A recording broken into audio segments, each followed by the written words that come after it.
Hello, welcome back to Nestlings by Robin 2023 Introduction to Embroidery series. It is now October, everyone, and this month we are going to take a look at the difference between a French knot and a colonial knot. Here is October's little embroidery, and as I have stated many times before, stem stitch or outline stitch that is my favorite stitch, and so you'll see I did the majority of it in a variegated thread. So look how nice you get all that color switching up when you use variegated.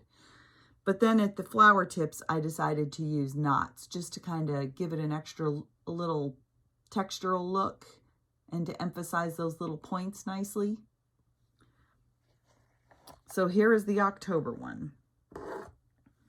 All right, we are going to start with the French knot first, and I'll scooch this up here out of the way a little bit so that we can work on my little sampler. I've got them all going here. I've got my chain stitch, my split stitch, and now we're up to knots.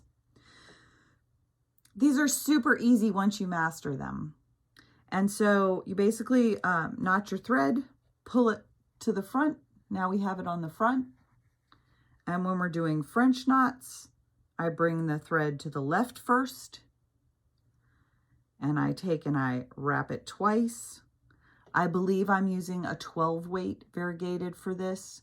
2 wraps will be plenty for a cute little knot. You can do bigger knots. They tend to get a little unruly if you do. And two wraps has usually always been all I've ever needed. So once I wrap it twice, I want to put my needle back into the background, but a thread or 2 away from the hole that I came out of. I don't want it to go back into the same hole. And I give it a nice little tug, and then I hold that tail while I push my needle back through to the back. And what you get is a nice little knot, just like that.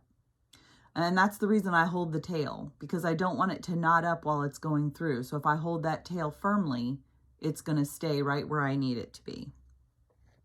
Now, if you're doing a project that wants bigger knots, you can do them, but here is a tip that I will add. If I am doing bigger knots or I'm going to have the project quilted by a long arm quilter, you can take one little extra step that will ensure that they'll stay where you put them. And that is to kind of bend the knot out of the way, come back from the back up to the front again, and then go right back down into the center of that knot. Now it adds an extra little stitch that you don't really see, but it also adds nice stability to that knot, which is what I love. I know it's not going to go anywhere now. And that's your French knot. For the colonial knot, it's the same concept. Come up from the back, but this time you're going to add a little extra something to it. You're going to add a little bit of a figure 8 stitch, basically. So instead of pulling my thread to the left first, I'm going to pull my thread to the right first. And I'm going to do under first, which will start the figure 8, and then I can wrap twice, and then go into my background, pull that little knot to the left, secure it with my thumb while I pull through. And the knots, they virtually look the exact same. They really do. You could look at them and you wouldn't necessarily be able to tell the difference. But this one has a little bit of security to it. Just adds that extra little hitch to it to keep it secure. And there you go. The difference between a French knot and a colonial knot. I hope you've been able to keep up with all of our projects as we've gone through the year. Next month, we're going to start looking at layouts, different ways to put them together. And I have a couple where I think I've shown you throughout the year where I did a different layout here and there.